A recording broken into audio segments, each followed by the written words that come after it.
Hello, I'm Christopher Springman, and for patient Neelcha Gedney, her personal chronic kidney disease journey has been challenging, as she tells this month's NEF Talk about how she finally discovered and enthusiastically embraced home hemodialysis. And I would have chosen to die, except that I was taking care of my mother. And the second was the fact that the nephrologist in the hospital who saw me on an emergency basis told me about home dialysis. And in all the years that I had been struggling against CKD, kidney disease, no one ever mentioned that option. Those two things really saved my life. Neelcha's experience compelled her to become an outspoken patient advocate for Home Dialyzers United, and she is ferociously independent. Well, that is true. I dialyze to live. I don't live to dialyze. I have made it a point to live my life as normally as possible. I call it my oil change. The few times a week that I do my dialysis treatment, it's when I relax, I kind of go into my zone, I totally chill out, and I am revitalized.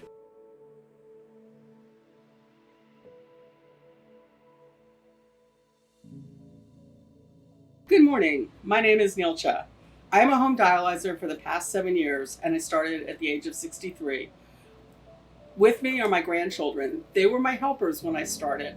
I've got a funny story about Chloe here, who was 10 at the time, and she actually loved taking care of my bandages and taking out my needles. One of the funny things and a memento that I kept from that time is her bill. She sent me a weekly tab for taking the bandages, a back rub, and so forth, and it totaled $27. Why don't you hold it up to the camera? Well, look. Pretty cheap if I say so.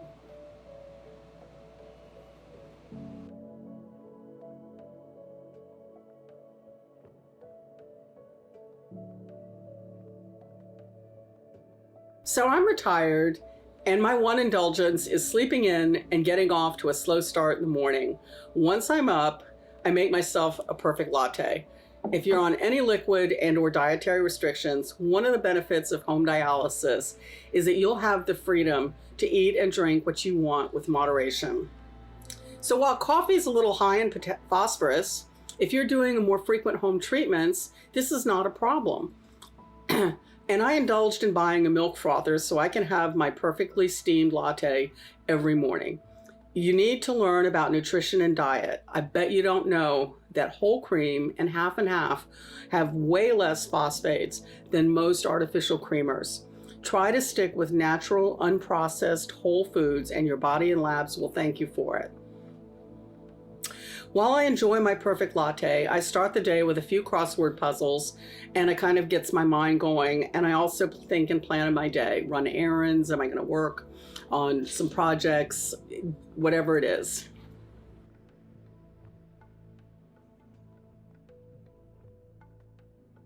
Keeping active is critical to good health.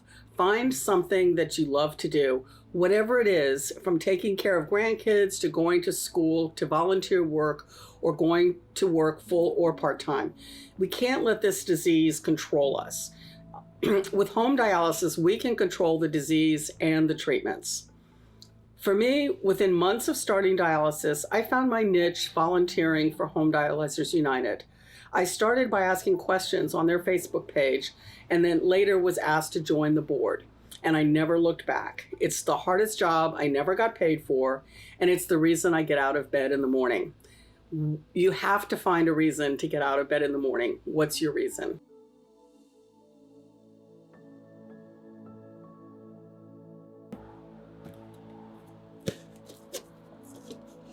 Dialysis can be a family affair. Well, it's probably good for your family to see kind of what your daily routine is, so they can, pitch in and help if needed, or just, understand you better. Thank you. There's duct tape on the bottom. All right. So what would you say to somebody who's kind of looking to get their family involved, or just make them understand what you have to do on a daily basis? So it's really important that you let you and the family come to whatever, I just said this the other day in an interview.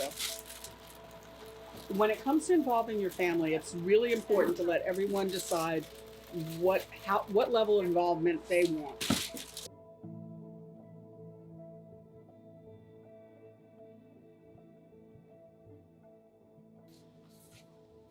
I am fortunate that I have a guest bedroom, we're standing in it, that I can dedicate to my treatment.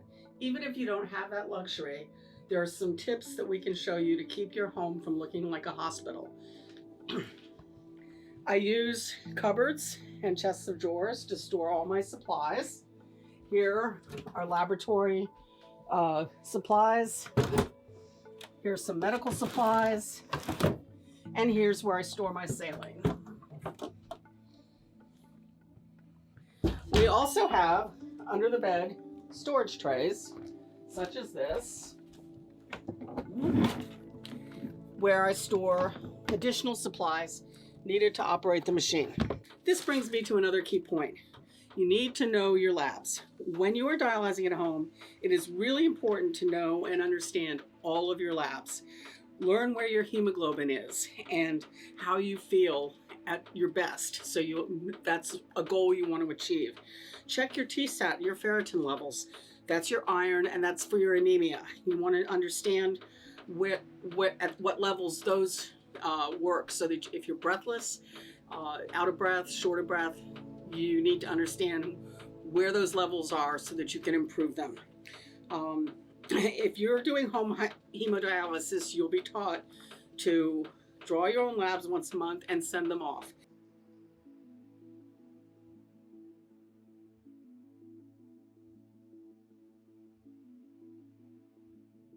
The hardest part of home dialysis will be learning how to self-cannulate.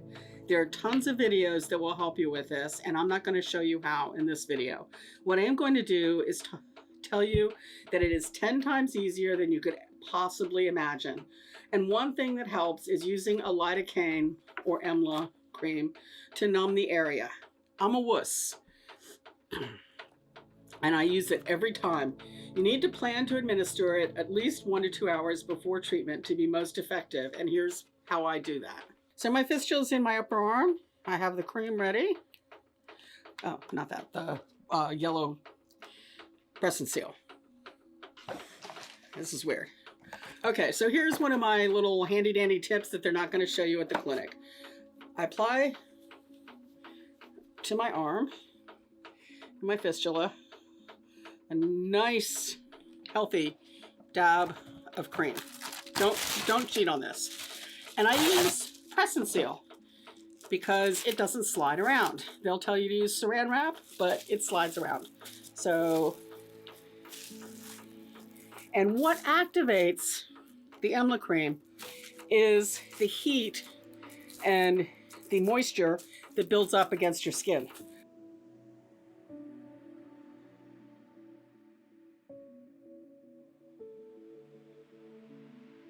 So from my last sip of coffee till about 5-ish, I don't think about dialysis, kidney disease, or having a chronic illness. I just go about my day. One issue that always comes up with home hemodialysis is your supplies, and they can be overwhelming at first. I'm going to show you how you can incorporate everything you need into your daily life. 1 or 2 days a month, your supplies will arrive, and this requires a little extra effort. Your clinic will be able to arrange with you how you wish to receive your supplies. If you have limited storage, which I do, you may be able to receive dialysis supplies in 2 deliveries instead of 1. Some clinics contract for the delivery to bring the boxes into your home and rotate your stock, although this has been suspended during COVID. Others, like myself, get them via FedEx or UPS, and they're delivered to my front door. I can still manage my small amount of supplies, sometimes with the help of my grandkids who you met earlier. You saw my various storage methods. First tip, get a cart. This is a workhorse. I got it on Amazon. It's called the Magna Cart, and it goes with me when I travel and moves my supplies. When the supplies arrive, I take them out of the box, fold the boxes for recycling, and put the sacks on the cart, moving them to the bedroom and then the underbed storage trays. Your smaller ancillary supplies, such as the needles, preps, and so forth, are supplied by your nurse during your clinic visit or ordered through your nurse or your designated supplier. I store these in inexpensive plastic drawer units, such as you saw, or the handy carry-all that I use during treatment.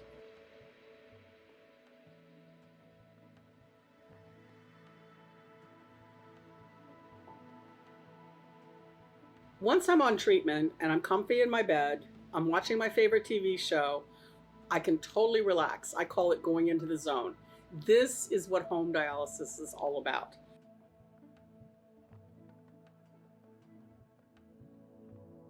And I'm going to leave you with one final thought. I've talked with thousands of dialyzers in center and home, and after cannulation, the next biggest fear of home dialysis is infection. And I cannot leave you without talking about the rates of infection in home dialysis. It's almost non-existent. I am not saying it can't happen, but your chance of getting an infection in your own home is minimal, even if you have pets.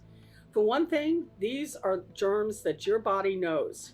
When you go into a hospital, a clinic, a lab, a doctor's office, you encounter germs that your body does not know and cannot fight. I've been doing home dialysis 7 years at home alone, and I have had zero infections. Many of our home patients get infections after having to do an in-center or in-hospital treatment. So I want to leave you with these final thoughts. Home dialysis is achievable. You can easily adapt it to your life and adjust to treating at home, providing you with a newfound independence and freedom. Home dialysis is safer than in-center and hospital dialysis. No one will take better care of yourself than you. Trust me, there's hardly anything that you can do during your home treatment that will endanger your life. I can't promise that you won't have some scary moments, but I can assure you that you'll be able to handle them and react and respond accordingly. There are now over 15,000 or more of us who are doing home treatments and are here today to tell you it will be okay. You will feel better, live longer, and be healthier. Finally, you will dialyze to live and no longer live to dialyze.